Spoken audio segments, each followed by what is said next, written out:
Öksürük aslında hayat kurtarıcı bir reflekstir. Vücudumuzun kendisini korumak için yaptığı bir şeydir. Temelde aslında boğazımıza bir şeylerin kaçması ihtimali ortaya çıktığı zaman ses tellerimizi kapatırız ve akciğerimizden güçlü bir havayı puf diye dışarıya atarız. Ve bu da kendini öksürük olarak gösterir. Ve öksürüğün olması istediğimiz bir şey. Bazı hastalıklarda öksürük yok. Mesela inme sonrasında, Alzheimer'larda, bazı Parkinson hastalarında, bazı nörolojik hastalıklarda öksürüğün gücü azaldığı için hayati risk ortaya çıkıyor. Ama öksürüğün fazla olması, varlığı da bazen insanın hayatını çekilmez kılıyor.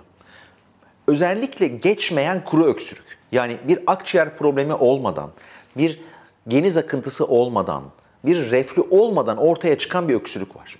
Tabii bunların olup olmadığını da yine muayeneyle ortaya koyuyoruz ama kuru öksürük, geçmeyen kuru öksürük gerçekten de kişinin hayatını çekilmez kılıyor.